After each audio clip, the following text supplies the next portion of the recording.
Everyone, तो आज हम देखने वाले हैं क्लास 10 की एक्सरसाइज 7.3 का question number 1। Triangle ABC and triangle DBC are two isosceles triangle on the same base BC. देखते हैं फिगर में। पहले यहाँ तक हमें दिया हुआ है कि एक ट्रायंगल ए बी सी है और एक ट्रायंगल डी बी सी है। दोनों क्या है, ये ट्रायंगल ए बी सी और डी बी सी, ये दोनों ट्रायंगल आइसोसेलेस ट्रायंगल है जिनका बेस बीसी क्या है, सेम है। मतलब कि ये दोनों जो ट्रायंगल हैं दोनों सेम बेस बीसी पर बनाए गए हैं। और क्या दिया हुआ है, and vertices A and D R on the same side of BC.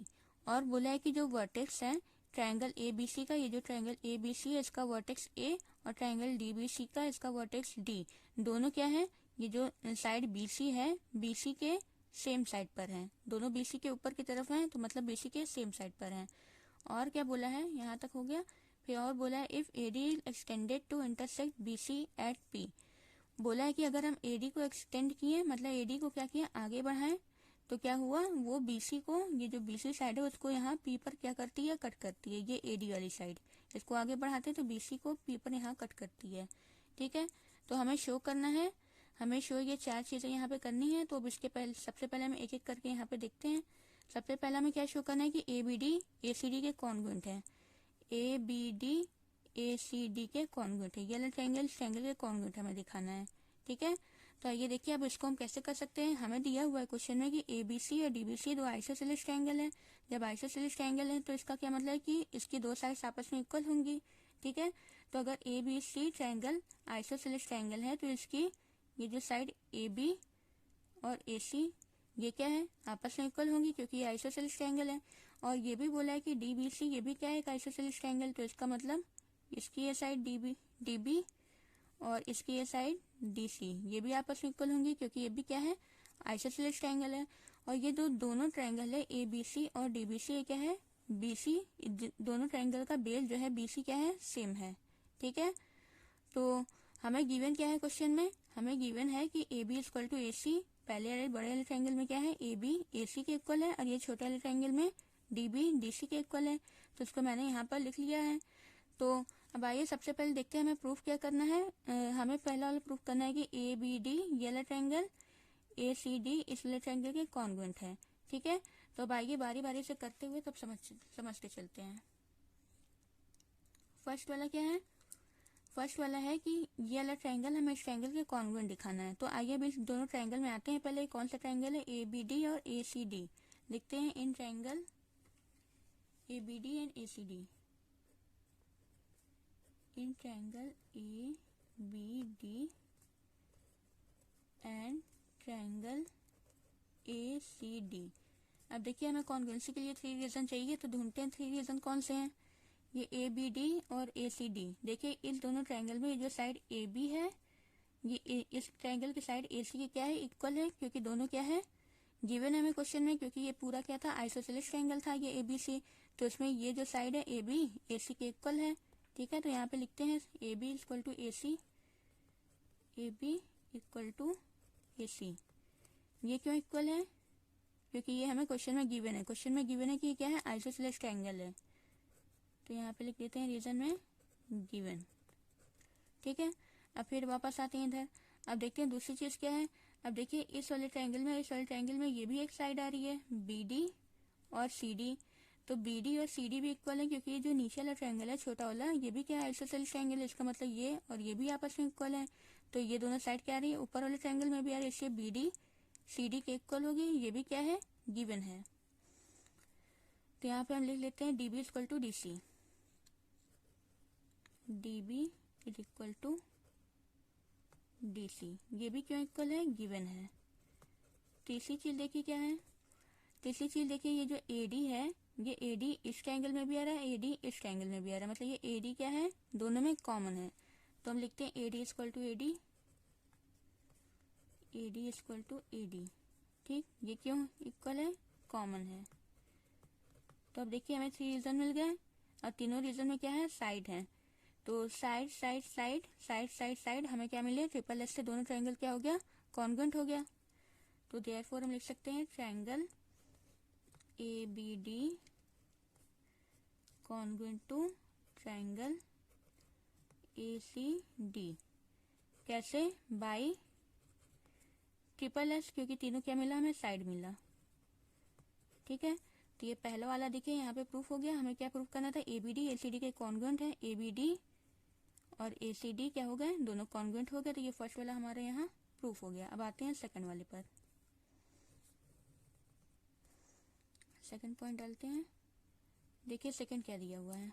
अब हमें क्या प्रूफ करना है कि एबीपी एसीपी के इक्वल है। अब हम यहाँ आ गए, एबीपी एसीपी देखते हैं। एबीपी का एबीपी ये वाला ट्रायंगल, एबीपी और ये एसीपी ये वाला ट्रायंगल, इन दोनों ट्रायंगल को हमें क्या करना है, कॉन्ग्रुएंट करना है। ठीक है, तो 3 रीजन हमें यहाँ भी चाहिए होंगे। ठीक है, पहले इन दोनों को ट्रायंगल को हम यहाँ लिख लेते हैं। कौन से ट्रायंगल में हमें आना है, एबीपी और एसीपी। लिखते हैं in triangle ABP and triangle ACP. अब इन दोनों ट्रायंगल में भी 3 रीजन ढूंढते हैं, क्योंकि हमें क्या करना है, कॉन्ग्रुएंट करना है। देखते हैं ये एबीपी और एसीपी। इसमें सबसे पहले देखिए जो साइड एबी है और एसी इस ट्रायंगल में भी आ रहा है। इसके पहले जब हमने इसको प्रूव किया था तो यहाँ भी एबी एसी आ रहा था, इसमें भी आ रहा है। तो लिख सकते हैं एबी इक्वल टू एसी, जो कि गिवन है।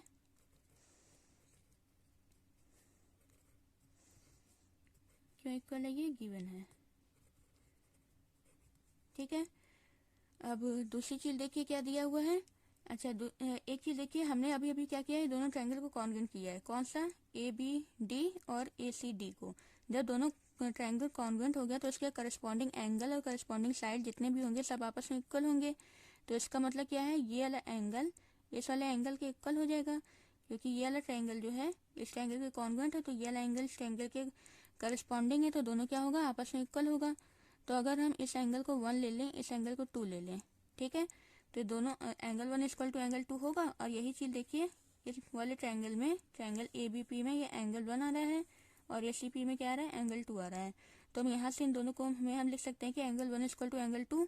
और ये क्यों इक्वल है, क्योंकि ऊपर हमने जब ट्रायंगल कॉन्ग्रुएंट किया तो सीपी सीटी से ये दोनों क्या हो गए, इक्वल हो गए। ठीक है, तो हम यहाँ पे लिखते हैं एंगल 1 इक्वल टू एंगल 2 और रीजन में लिखेंगे सीपी सीटी, क्योंकि ऊपर वाले ट्रायंगल अभी अभी हमने क्या किया है, कॉन्ग्रुएंट किया हुआ है। ठीक है, यहाँ लिखते हैं एंगल 1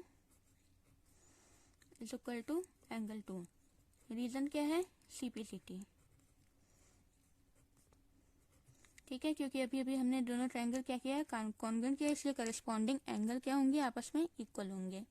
ठीक है, तो दूसरा रीजन मिल गया। अब तीसरी चीज देखिए, हमने इस ट्रायंगल में हमने कौन सा ट्रायंगल लिया था, एबीपी और एसीपी, एबी एसी के इक्वल हो गया, एंगल 1 एंगल 2 के इक्वल हो गया। इसके अलावा देखिए ये जो एपी है, एपी साइड है, ये इधर वाले ट्रायंगल में भी आ रहा है और ये एपी इधर में भी आ रहा है। तो मतलब एपी एपी क्या है, कॉमन है। तो लिखते हैं एपी इक्वल टू एपी। क्यों इक्वल है, कॉमन है। ठीक है, तो मिल गए 3 रीजन। जब 3 रीजन मिल गए तो क्या हो जाएगा, दोनों ट्रायंगल कॉन्ग्रुएंट हो जाएगा, एबीपी और एसीपी। तो लिखते हैं देयरफॉर ट्रायंगल एबीपी और ACP congruent to triangle ACP. दोनों कॉन्ग्रुएंट कैसे हैं, बाई, देखिए कैसे इक्वल है, कॉन्ग्रुएंट है एस ए एस। हमने ये लिया एस ए एस, तो एस से क्या हो गए, कॉन्ग्रुएंट हो गए। ठीक है, तो इस तरह से ये दूसरा वाला हमारा प्रूफ हो गया। अब देखते हैं तीसरा वाला क्या है। अब तीसरे वाले के लिए हमें नेक्स्ट पेज लेना होगा। देखिए हम नेक्स्ट पेज पर आ गए। अब यहाँ देखिए हमने क्या क्या किया, पहला वाला प्रूफ कर लिया, दूसरा प्रूफ कर लिया। अब हमें तीसरा वाला करना है। तीसरा क्या है, AP bisect angle A as well as angle D. बोला है कि एपी जो है एंगल ए को और एंगल डी को क्या करिए, बाइसेक्ट करिए। ये हमें प्रूफ करना है। देखिए ये एपी है, ये क्या कर रही है, एंगल ए को, ये जो पूरा एंगल है एंगल ए, इसको बाइसेक्ट कर रही है। और यही एपी क्या कर रही है, एंगल डी को भी बाइसेक्ट कर रही है। ठीक है, तो बाइसेक्ट करने का मतलब 2 इक्वल पार्ट में डिवाइड करना। मतलब ये जो एपी है एंगल ए को 2 इक्वल पार्ट में डिवाइड करिए, मतलब कि इधर का हाफ एंगल इधर का हाफ एंगल दोनों क्या है, आपस में इक्वल है। और उसी तरह से ये डी में अगर आ जाए तो इधर का एंगल और इधर का एंगल ये दोनों आपस में इक्वल है। ये हमें दिखाना है प्रूफ करके। ठीक है, तो अब देखिए हम आते हैं ये थर्ड वाले में, जो थर्ड में प्रूफ करें कि एपी एंगल ए और एंगल डी को बाइसेक्ट करती है। तो इधर देखिए जो एंगल 1 और एंगल 2 था, जो एंगल ए पी जो है एंगल ए को बाइसेक्ट कर रही है यहाँ पर, क्योंकि एंगल 1 एंगल 2 के पहले ही हम इक्वल दिखा चुके हैं। कब कैसे दिखा चुके हैं? क्योंकि फर्स्ट वाले में हमने जब ये ट्रायंगल कॉन्ग्रुएंट किया था A B D A C D, तो दोनों ट्रायंगल जब कॉन्ग्रुएंट हुआ था तो हमने CPCT से 1:2 दूसरे वाले में यूज किया था। तो इसका मतलब कि 1:2 है, तो इसका मतलब क्या है, AP जो है एंगल ए को बाइसेक्ट कर रही है। तो इसको हम डायरेक्ट यहाँ लिख लेते हैं, angle 1 since angle 1 equal to angle 2, ये क्यों इक्वल है? CPCT से। ठीक है, एक चीज़ तो हमारा डायरेक्ट हो चुका है, ठीक है, क्योंकि पहले ही हमने उसको दिखा चुका है। और अब हम आते हैं, अब ये AP जो एंगल ए को तो बाइसेक्ट कर चुका, अब AP एंगल डी को कैसे बाइसेक्ट करता है? इसके लिए हम क्या करते हैं, इस वाले ट्रायंगल में आते हैं DBC। अगर हम इन दोनों ट्रायंगल को क्या कर दें, DBP और DCP दोनों को कॉन्ग्रुएंट कर दें, तो इसका ये जो करस्पॉन्डिंग एंगल है ये दोनों आपस में इक्वल हो जाएगा।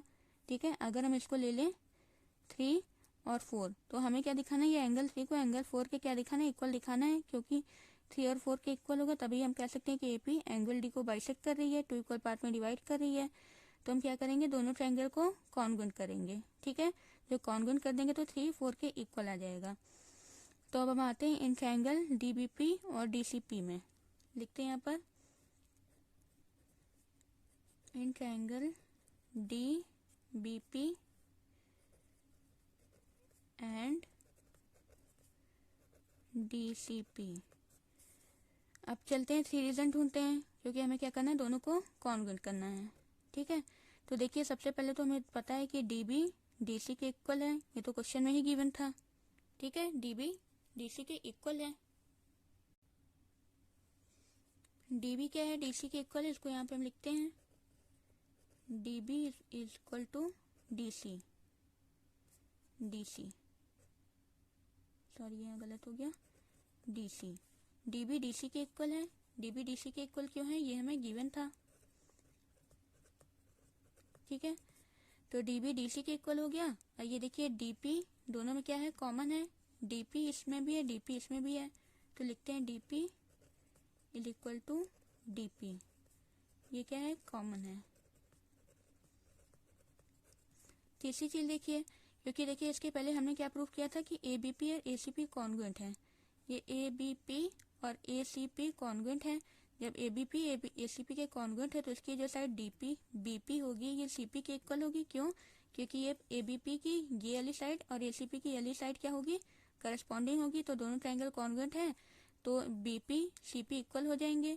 क्यों हो जाएंगे, CPCT से। तो हम यहाँ लिख सकते हैं कि BP CP के इक्वल है। क्यों इक्वल है, क्योंकि इसके पहले हमने दोनों ट्रायंगल को कॉन्ग्रुएंट किया हुआ है और इसलिए CPCT से इक्वल हो जाएंगे। तो लिखते हैं BP इक्वल टू CP,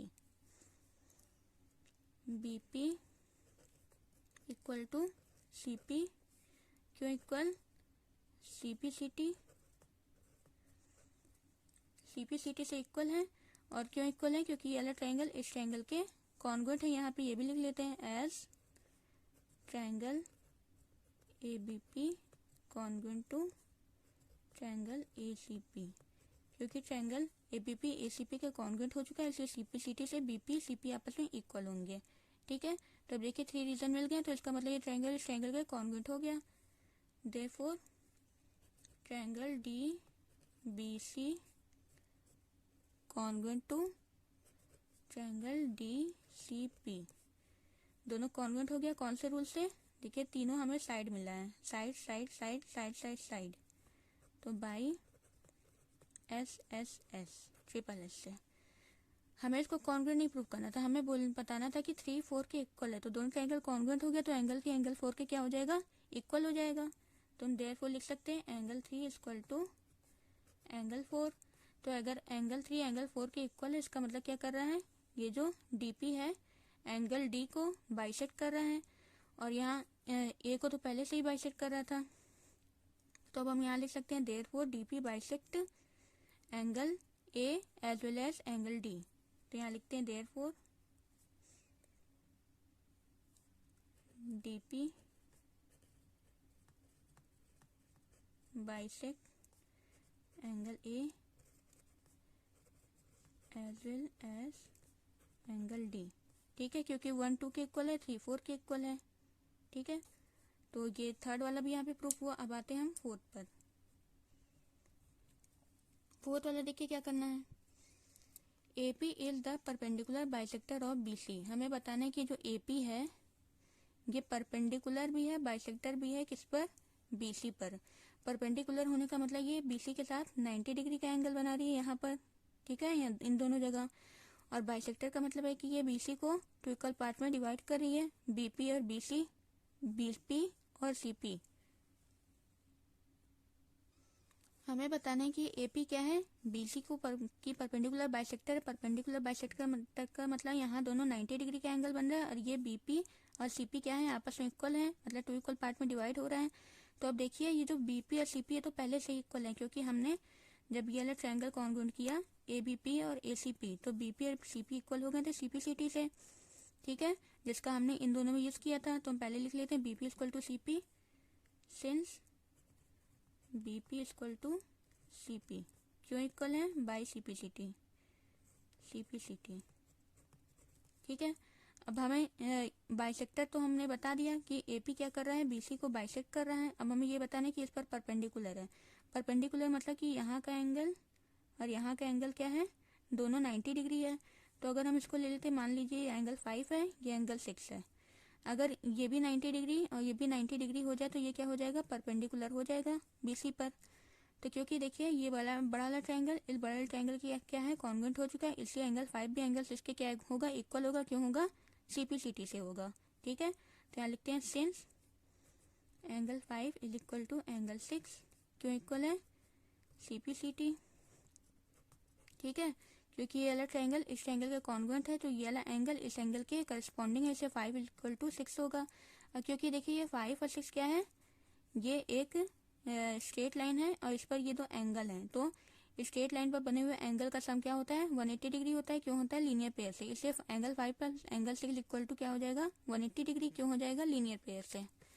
तो यहाँ लिखते हैं since angle 5 plus angle 6 is equal to 180 degree. क्यों हो जाएगा, लीनियर पेयर, ठीक है। तो देखिए क्योंकि 5 6 के इक्वल है तो 5 की जगह हम 6 रख सकते हैं, तो रख देते हैं। 6 की जगह 6 ही रहेगा, 180 डिग्री। ये हो जाएगा 2 angle 6 is equal to 180 degree. तो यहाँ से एंगल 6 की अगर वैल्यू निकालें तो 180 डिग्री अपॉन 2 आएगा क्या, 90 डिग्री। तो एंगल 6 जब 90 डिग्री आ गया तो एंगल 5 भी 90 डिग्री होगा, क्योंकि 5 और 6 क्या है, आपस में इक्वल है। Therefore angle 5 is equal to angle 6 is equal to 90 degree. तो अब देखिए जो हमें प्रूव करना था क्या हमें वो मिला। हमें प्रूव करना था कि AP क्या कर रहा है, BC का परपेंडिकुलर बाइसेक्टर है। तो परपेंडिकुलर हो गया क्योंकि 5 और 6 क्या हो गया, 90 हो गए। और बाइसेक्टर भी है क्योंकि BP CP के इक्वल है, ठीक है। तो हम लिख सकते हैं therefore AP is the perpendicular bisector of BC। Therefore AP is the perpendicular bisector of BC, ठीक है। तो इस तरह से ये फोर्थ वाला भी हमारा क्या हो गया, प्रूफ हो गया। क्योंकि ये 5 और 6 दोनों के आ गए 90 हो गए और ये BP CP के इक्वल है, इसे हम बोल सकते हैं कि AP BC पर क्या है, परपेंडिकुलर भी है क्योंकि 90 और बाइसेक्टर भी क्योंकि ये दोनों इक्वल हैं, ठीक है। तो इस तरह से ये कंप्लीट हो गया।